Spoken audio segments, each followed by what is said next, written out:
Thank you for spending another midweek moment with WPT. Before we get started, a word from our sponsor. Hello, WPT. We are excited to partner with you in providing quality benefits at lower prices. We are thrilled to introduce a new program that will complement your current health coverage. It has a direct effect on reducing healthcare spending with a proven return on investment. We have found this program is excellent at attracting and retaining quality employees while helping to drive better health outcomes. And the cost of the plan builds out at no cost to you. We're excited to present this opportunity to the members of WPT Incorporated. Security Plus LLC has been reducing the cost of employee benefits across the country for decades, and we'd like to add you to that growing list of satisfied customers.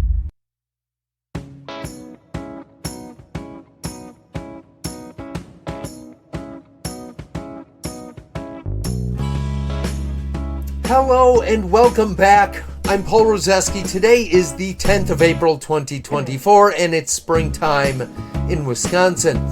In last week's intro I talked about how winter had arrived slightly late. It felt like an old school winter in Wisconsin. Well then, what a difference a week makes. Even in the most northern reaches of the state, it will hit the mid-60s today. Talked to a guy this morning that'll be hitting the links for the first time this year. Didn't surprise me that it was raining sideways on Brewers opening day not too long ago. A perfect trifecta of what spring weather looks like. Not to jinx anything, but I sure wouldn't be surprised if all three of those things repeated sooner than later. Until then, let's jump into some news together. First up, let's look at the statistics trickling out as people digest, analyze, and write about changes and increases in tax levels. Some was from a company called Atom. They're a data and analytics company focused on the real estate market. Nationally, looking at single-family homes, property taxes jumped 3.6% in 2022, 1.6% in 2021, and 5.4% in 2020. That's a total of 10.6% over a 3-year period.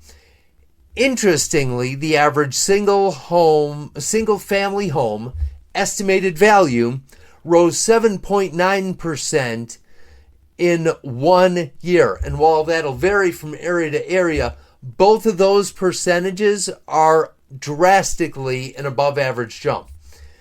As we know in Wisconsin, the total amount of taxes can only go up so much. We've referred to that as the local levy limits. In theory, even if home values go up 10%, property taxes will only go up according to what's allowable within those limits. So really, in a way, what this does is give municipalities more runway for tax increases down the line. To allow for future end tax increases, assessments will go way up.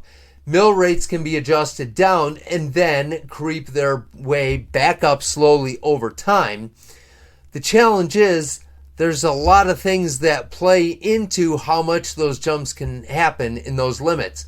New construction, state aid, unused levy from the previous year, intergovernmental cooperation agreements, the list goes on. There's actually pages of bullet points of items that are adjusted for things that need to be considered.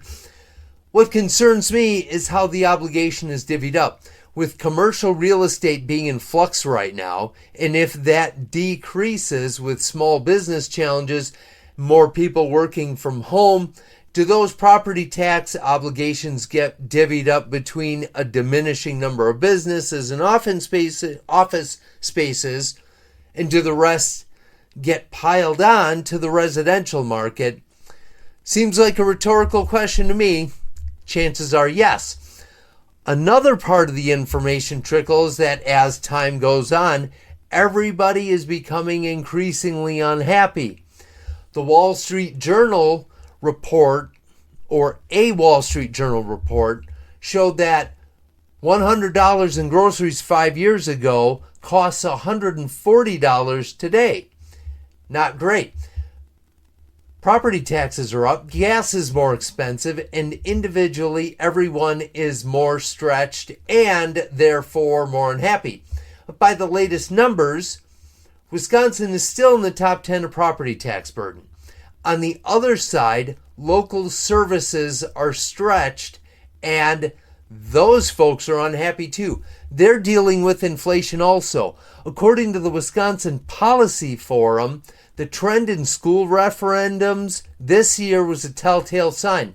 The ratio of capital improvement requests and expansions were down, and money referendums for covering basic operating expenses were up. Overall, 40% of the referendums got shot down, which is definitely higher than average. Makes me nervous because the legislature is more distracted than normal with new maps, lots of reshuffling, retirements on both sides of the aisle, and once the dust settles on the election battlefield, it will be a second consecutive session with a much higher ratio of rookie lawmakers. And how did that work out for us last time? 2 budgets ago, the budget increased in size by $7 billion. The biggest increase in our state's history in a legislative session with a high rookie ratio. The budget increased this last budget by $13 billion. The increase almost doubled. The one thing that has been consistently acknowledged is that there are some hard decisions that need to be made, and the sooner they're made, the better. One unfortunate possibility is that there won't be enough tenured, self-assured, confident lawmakers to effectively push back on this quickly getting out of control like it has the past 2 consecutive budgets. I'm asking the questions and not getting a ton of specific satisfying answers yet. As I start getting them, and if I start getting them, I'll let you know.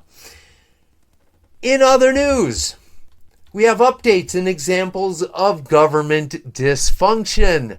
Shocker. Which one do you ask? Well, there's so many of them. Fair point. I'm talking about PFAS in our water supply. It's an issue an overwhelming percentage of our members think is important for us to confront and deal with, and one that is caught in the quagmire of government power struggle. The broken record of Governor Evers and the legislature disagreeing. In this case, they agree something should be done and agree on 90% of the solution, but the remaining 10% turns into a power struggle, and so we get 100% gridlock. With this one, we had a bipartisan bill until the Republicans add something at the 11th hour. The Democrats see it as giving big business and polluters an opening to avoid accountability and get off the hook. Republicans see it as a stipulation so businesses aren't held accountable for fixing massive problems they didn't cause. Well, they don't agree. Republicans passed their version of the bill anyway. Governor Evers vetoes it, and the money approved in the state budget a year ago doesn't get used to address the problem. Gotta love it. Veto a bill that specifies where and how the money is spent, and then blast weekly press releases of outrage that the money isn't released. Okay, the same power struggle with a bill that I talked about a couple weeks ago to address hospital closures in western Wisconsin is another example. Designed to help keep emergency rooms and access to emergency medicine in those rural areas. It's another Republican initiative. Democrats don't disagree with it, but are irritated and frustrated that they weren't included in making it happen. In this one, Governor Evers partially vetoes the bill and changes what the money can be spent on. Instead of a bill focused to address a specific issue, the money can be spent in a much broader way. Another change at the 11th hour where one side feels like the other side of the aisle isn't working in good faith and the power struggle ensues. So, what's the next step that happens with this one? The Joint Finance Committee doesn't release the funds. With these two things hanging out there, the PFAS money and the hospital emergency room money, not going anywhere, Governor Evers calls for a special session of the Joint Finance Committee to meet next Tuesday the 16th. Seriously, why? We already know where everybody's at. Unless things are happening behind the scenes, nothing is changing. Calling for a special session is another power play move that at best gets us no closer to a solution and probably makes everyone dig in their heels that much more. Super. Exactly what we're used to and exactly what we don't need. On that note, I will leave you with a quote that, while from a controversial figure, fits perfectly in summing up this episode. It was Leroy Eldridge Cleaver that said, quote, "You either have to be part of the solution or you're going to be part of the problem," unquote. Have a great second half of your week, and as always, thanks for listening. Wisconsin Property Taxpayers Inc. is a nonpartisan membership organization consisting of thousands of small business, farm, and homeowner members observing quagmire in every corner of the state. Founded in 1985, the organization is committed to providing its members with up-to-date information, legislative advocacy, and exclusive cost-saving benefits. Find out how to join at WPTOnline.org/join.